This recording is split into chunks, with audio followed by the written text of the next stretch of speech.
17번째 서한 예수 마리아 요셉 안곡에서 1859년 10월 11일 지극히 공경하고 경외하올 르그레주아 신학교 지도자 신부님께 1858년 7월 22일자로 보내주신 신부님의 서한을 잘 받았습니다. 대단히 감사합니다. 작년에 보내드린 저의 서한도 신부님께서 받으셨을 줄로 믿습니다.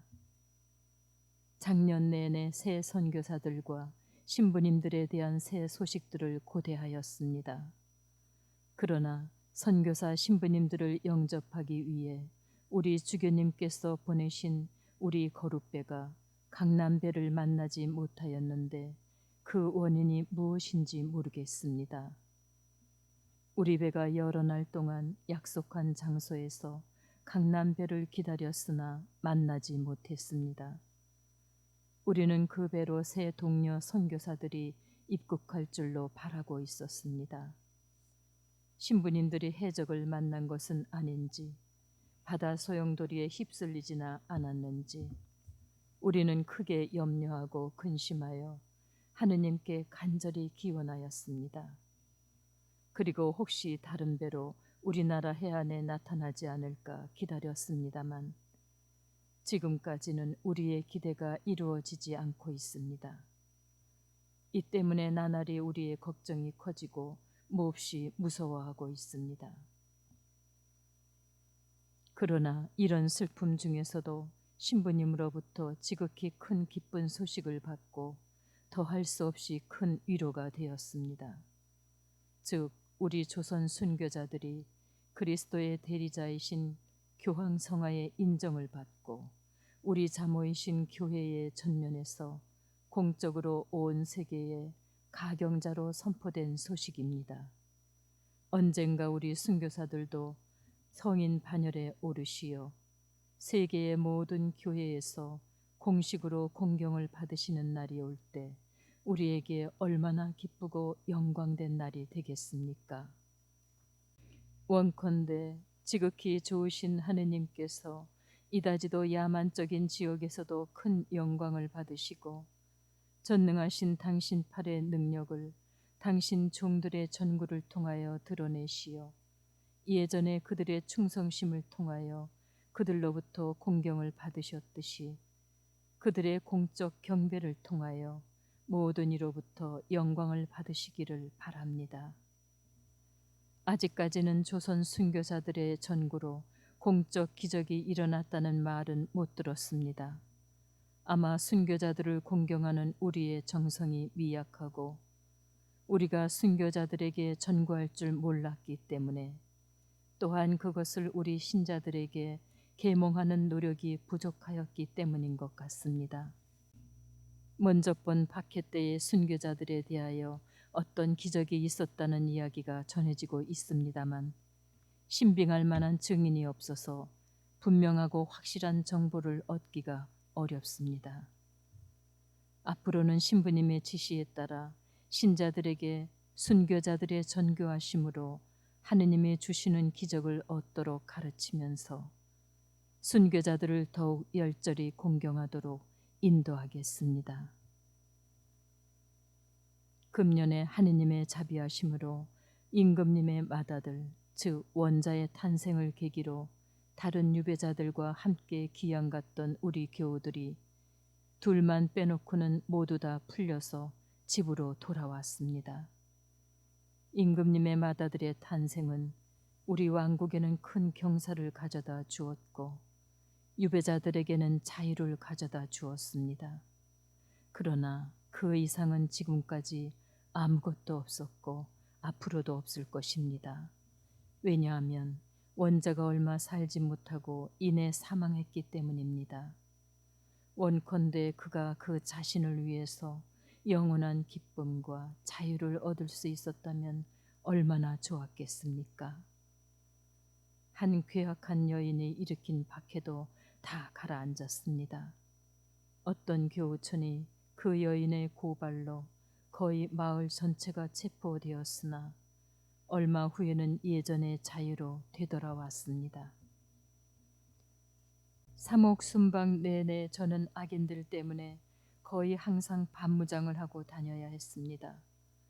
그 악인들은 처음에는 신자들 사이에서 형제처럼 착하게 어울려 다니다가 나중에는 약탈하는 이리로 변하여 몹시 사나운 원수로 소동을 피우고 끈질기게 따라다니며 박해를 일삼아 진땀을 빼게 합니다. 한 번은 특히 아주 위험한 지경에 처했는데 그 이야기를 하겠습니다. 한 교우촌에서 걸어서 이틀 걸리는 다른 교우촌으로 가는 길이었습니다. 눈이 많이 쌓여 걸음이 더디어져서 이틀이 지난 후에도 목적지에 도착하지 못하였습니다. 그래서 한 읍내로 들어가 주막에서 하룻밤을 자고 다음 날 그 교우촌에 가기로 하였습니다. 그런데 주막 주인이 불량배들과 같이 저를 수상한 인물로 여겨 그 고을 관가에 고발하였습니다. 그들은 온 읍내가 떠들썩하게 몰려와 저희 일행에 대해 욕을 하고 매질을 하고 나서 관가로 끌고 갔습니다. 저 혼자만 미사짐을 가지고 주막에 남아 있었습니다. 관장은 신자들에 대하여 대체로 적개심을 나타내지 아니하는 안동 김씨 집안 출신이었습니다. 그는 우리를 더 자세히 신문할 마음이 없어서 우리에게 당장 그날 밤 안으로 그 읍을 떠나 자기 관할 구역 밖으로 나가라고 명했습니다. 그리고 우리를 속박해서 풀어주었습니다. 그러나 또 그 포졸들은 거의 모든 읍민들과 함께 횃불을 켜들고 우리 일행을 주막까지 데리고 와서 집이 떠나갈 듯이 큰 소리로 소란을 피우며 옷을 찢고 신발과 갓을 빼앗고 상처투성이로 만든 후 우리를 읍 밖으로 추방하였습니다. 우리는 한밤중에 매서운 추위를 피하기 위해 유숙했던 주막에서 쫓겨나 매를 흠씬 두들겨 맞고 또 의복이 찢어져 반쯤 나체가 되었고 강추위로 몸이 꽁꽁 얼어붙었고 눈이 깊이 쌓여 발은 무릎까지 푹푹 빠지고 능욕과 고통으로 몸과 마음이 기진맥진하였습니다. 그러나 캄캄한 밤중이라서 우리의 처참한 꼴을 감출 수 있는 것을 다행으로 여기고 비틀거리며 걸어가면서도 관가에서 풀려난 것만 기뻐하였습니다. 그런데 조금 후에 포졸대가 다시 쫓아와서 우리를 습격하며 미사짐에 손을 집어넣으려 하였습니다. 그러나 하느님이 허락하시지 아니하고 성모님의 보호하심으로 저는 그들을 협박하였습니다. 안 된다. 우리 다 같이 관가로 다시 가서 관장 앞에서 짐들을 풀어보자. 여기서는 절대로 너희 마음대로 짐에 손을 댈 수 없다고 말하였습니다. 그랬더니 그자들이 감히 더 이상 우리를 추적하지 아니하고 우리를 내버려 두고 떠나갔습니다. 어떤 곳에서는 성사를 받기에 필요한 마음 준비가 모자라기 때문에 제가 성사 주기를 거절하면 그들은 저에게 분노를 터뜨리고 저를 잡으려 합니다. 그러는 동안에 하느님의 은총으로 저는 또다시 그들의 손에서 요행이 빠져나오곤 합니다. 이런 이야기를 하면 제가 언제나 박해와 환난만 당하고 또 우리 조선 사람들은 전부 극악한 사람들이요, 배신자들이요, 강도들이요, 잔악무도한 난동자들이요, 폭도들인 줄로 생각하실지도 모르겠습니다. 그러나 저에게는 다른 한편으로 이러한 비참을 능가하는 더 큰 위안이 있습니다. 더구나 그러한 노고와 고난 중에서도 그 안에 최고의 위안이 있습니다. 그것은 우리 사도직 생활의 보람이요, 그것이 우리의 화관이기도 합니다. 그러므로 이제 저의 다른 위안과 다른 종류의 하느님의 자비하신 축복을 신부님께 나누어 드리려 합니다. 우리에게는 비록 배신자들도 많고 원수들도 많지만 좋은 친구들도 많고 하느님의 은총에 충실한 신자들도 많이 있습니다. 저렇게 악착스런 마귀떼 같은 원수들에 대항하여 함께 싸우는 우리의 동료 전우들을 우리와 더불어 그리스도를 위한 군사로 만들기도 합니다. 더구나 우리의 반대자들까지도 좋으신 하느님의 은덕으로 우리 편으로 데리고 오기도 합니다. 한 가지 이야기를 소개하겠습니다. 어느 동리에 12가구가 살고 있는데 2년 전부터 3가족만 빼놓고는 전부 다 천주교에 입교하였습니다. 그런데 남은 3가족은 천주교에 나오기는 고사하고 천주교에 입교하기 시작한 새 교우들과 원수가 되어 그들의 신앙생활을 방해하고 여러 가지로 박해하였습니다. 그러나 그 새 신자들은 이에 대항하지 아니하고 오히려 인내와 친절과 겸손으로 저들을 따뜻하게 맞이하고 정다운 권고까지 하여 주었으므로 저들도 감동되어 천주교에 입교하였습니다. 이렇게 그들도 그리스도 우리 안에 양들이 되어 모두 힘을 합하여 새 공소집을 건축하였습니다.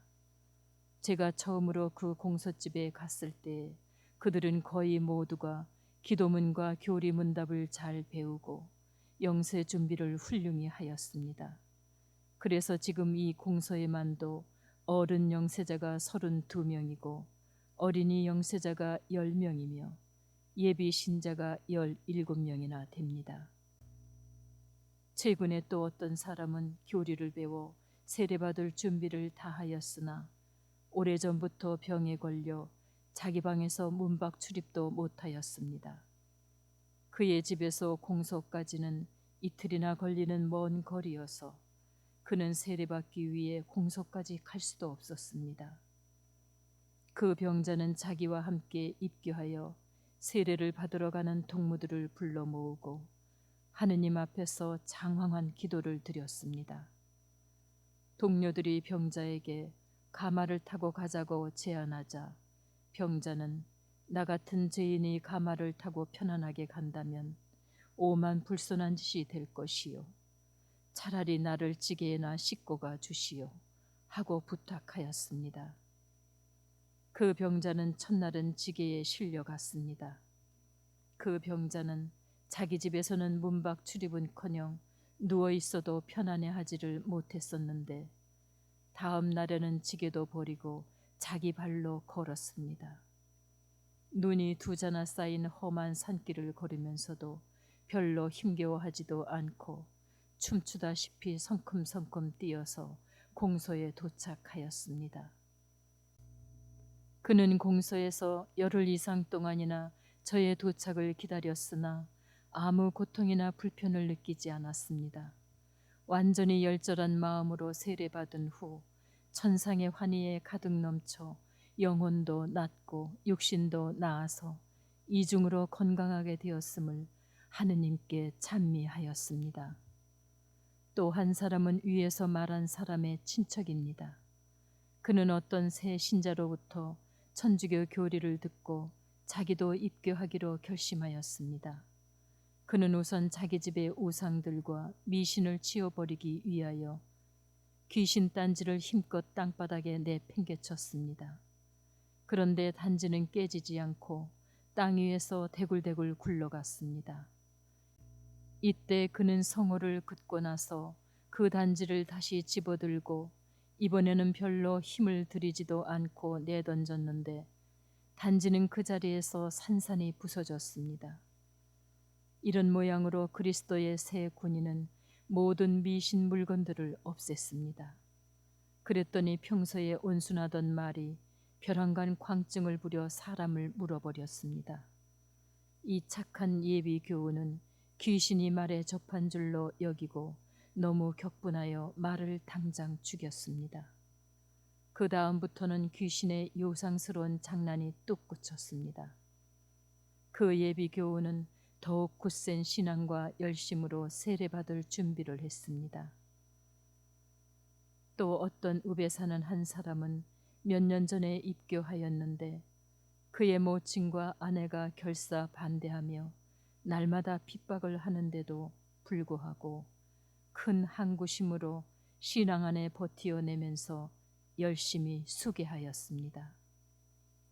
하루는 그의 어머니가 그를 계속 뒤쫓아다니면서 다른 때보다 더욱 큰 소리로 고래고래 욕설을 퍼부었습니다. 그 착한 새신자 아들은 귀찮아서 밭으로 피해가서 하루 종일 굶어가며 일을 하였습니다. 한편 어머니는 측은한 마음이 들어서 함지에 음식을 담아 가지고 굶주리고 고달픈 농사로 지친 아들한테로 갔습니다. 그런데 어머니가 길에서 미끄러져 땅바닥에 벌렁 낮아빠졌습니다. 그 바람에 머리요 이고 가던 함지까지 땅바닥에 내동댕이 쳐졌습니다. 그런데 밥그릇도 말짱하고 음식도 쏟아지지 않았습니다. 이것을 보고 어머니는 제 정신을 차리고 내가 잘못했다. 아들이 나보다 옳다. 내가 공연히 아들을 괴롭게 들볶았다. 그 벌로 나는 낙상하여 중상을 입었으나 하느님을 공경하는 내 아들이 먹을 음식만큼은 쏟아지지 않았구나 하고 혼자 중얼거리면서 감동되어 자기도 교우가 되기로 약속하였습니다. 간월이라는 교우촌에는 교우들이 상당히 많으나 모두 가난하여 공소집이 너무 초라했습니다. 어떤 외교인이 와서 보고는 하느님을 공경하는 집굴이 이래서야 쓰겠는가 라고 하면서 자기가 더 좋은 공소집 하나를 지어주겠다고 말하였습니다. 과연 작년에 그 외교인은 자기 비용으로 훌륭한 공소집을 지어주었고 장식품으로 화려한 촛대까지 사주었습니다. 저의 관할 구역뿐 아니라 조선 전국적으로도 이것만큼 훌륭한 공소집은 없을 것입니다.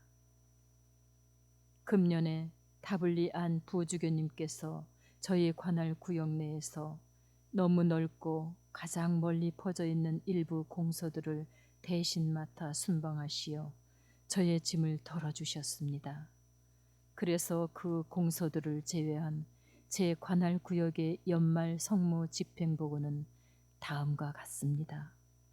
사교 고해자가 2124명이고 제 고해자가 844명이며 어른 영세자가 201명이고 예비 신자가 361명입니다. 조선에서는 성령회가 할 일이 아무것도 없습니다. 왜냐하면 조선에서는 자기 자식을 버리는 일이 거의 없기 때문입니다. 지극히 가난한 사람들은 자녀들을 데리고 과부가 되거나 또한 어미를 잃은 갓난 아기들을 먹여 살릴 방법이 없는 경우에는 자기 자녀들을 양육하도록 다른 사람들에게 선뜻 맡깁니다. 그러나 아주 주는 경우는 드뭅니다. 죽어가는 아기의 위험 대사를 집전하는 것도 매우 어렵습니다. 조선 풍속에 따라 낯선 남자는 집 안채에 결코 들여보내지 아니합니다. 남자들은 사랑방에만 드나드는데 아기 엄마와 유아는 거기에 나오는 경우가 거의 없습니다. 여인이라도 신분 계급이 가장 낮은 여인이 아니면 타인의 집에 드나들 수 없습니다. 그러므로 죽을 위험 중에 있는 아기에게 접근하기가 지극히 어렵습니다. 아주 특별한 경우에만 죽을 위험 중에 있는 아기에게 대사를 줄 기회가 있을 뿐입니다. 지금까지 우리의 모든 사업은 일시적이고 임시적으로 하는 것뿐입니다. 가한 것과 불가한 것을 거스르지 않도록 공포에 떨면서 은밀히 몰래 행할 수 있을 뿐입니다. 영구적으로나 항구적으로나 정기적으로 할 수 있는 일은 하나도 없습니다. 오늘 신자들이 잘 지내던 교우촌이 내일 불시에 쑥밭으로 파괴될 수도 있습니다. 우리 동료 사제들이 어느 곳에 거주한다든가 무슨 성물이나 물건을 맡긴다든가 할 때 1개월 동안의 안전을 보장받을 수 있는 곳이 아무데도 없습니다.